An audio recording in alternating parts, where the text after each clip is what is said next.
क्या आपको पता है कि कलयुग के सबसे ज्यादा शक्तिशाली जो देवता हैं हमारे, और उनका जो चालीसा है उसका निर्माण कहाँ हुआ था? ऐसे तो श्री हनुमान जी को कोई भी ऐसा हिंदू नहीं होगा जो नहीं जानता होगा। यहाँ तक कि उनकी शक्तियाँ और उनकी चालीसा का प्रकरण हर जगह पे प्रख्यात है। बहुत कम ऐसे लोग हैं जिनको ये बात पता होगी कि हनुमान चालीसा का निर्माण जो है वो दिल्ली में हुआ था। तो आइए चलते हैं हनुमान चालीसा के जन्म स्थान पर। हेलो गाइज, मैं आ गई हूँ सीपी के हनुमान मंदिर और ये मंदिर बहुत ही प्राचीन है।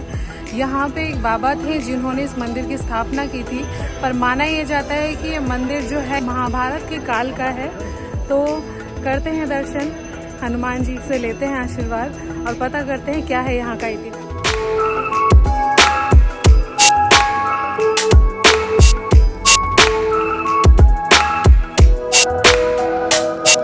सबके दिलों की धड़कन दिल्ली।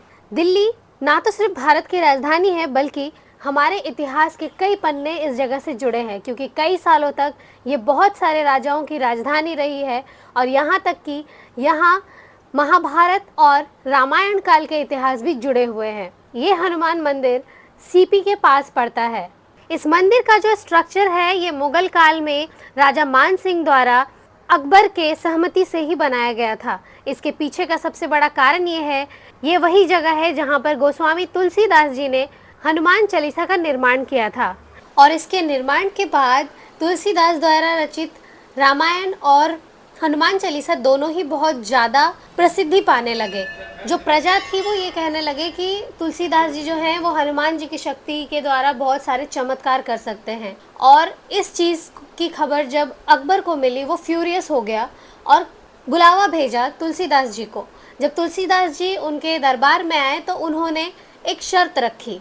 अकबर ने कहा कि अगर तुम्हारे हनुमान जी में शक्ति है तो तुम यहाँ पे चमत्कार करके दिखाओ, नहीं तो तुम्हारा सर कलम कर दिया जाएगा और तुम अपनी जो बिलीव्स है उसको फॉलो नहीं कर पाओगे। ऐसा सुनने के बाद तुलसीदास जी ने कई ऐसे कारनामे कर दिखाए जिसके बाद अकबर को और मुगल की बाकी जितने भी लोग थे उन सबको एक भय हो गया।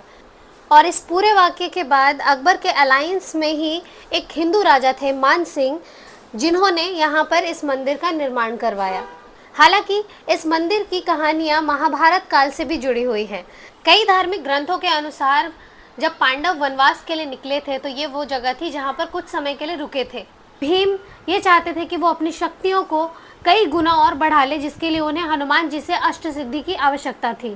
पर भीम के अंदर एक बहुत बड़ा अभिमान था कि वो बहुत ही शक्तिशाली है और वो बहुत आसानी से अष्ट सिद्धियाँ प्राप्त कर लेंगे। रास्ते में जाते जाते उनको इस जगह पर एक वानर दिखा, जो वानर वहाँ पर लेटा हुआ था। और क्योंकि हिंदू धर्म में किसी को लहंग कर जाना अपमान माना जाता है, यही कारण था कि भीम सोचते हैं कि ठीक है, मैं इनकी पूंछ हटा देता हूँ और इनको बिना जगाए ही यहाँ से निकल जाऊँगा। पर क्योंकि उस समय हनुमान जी उनकी परीक्षा ले रहे होते हैं, कई प्रहर तक प्रयास करने के बाद भी वो सफल नहीं हो पाए। और फिर उन्हें ये एहसास हुआ कि ये कोई मामूली वानर नहीं बल्कि कोई दिव्य पुरुष है।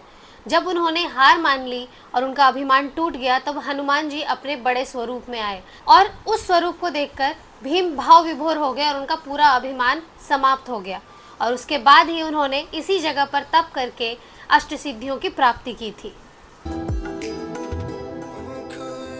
वर्तमान समय में ये माना जाता है कि आज़ादी के बाद यहाँ पर एक बाबा थे जो तपस्या करते थे और इस जगह के रखरखाव करते थे। उनकी समाधि मंदिर के अंदर ही स्थापित की गई है। तो अगर आप दिल्ली आ रहे हैं और दिल्ली की रूह को जानना चाहते हैं और सबसे पौराणिक जगह में विजिट करना चाहते हैं तो इस मंदिर को अपने ट्रैवल डायरी में डालना ना भूलें। आज के लिए बस इतना ही। ऐसे कई और अनोखे जानकारियों और अनोखे मंदिर और ऐतिहासिक स्मारकों के साथ मिलती हूँ नेक्स्ट एपिसोड में। तब तक के लिए stay tune, good bye, thank you so much for watching.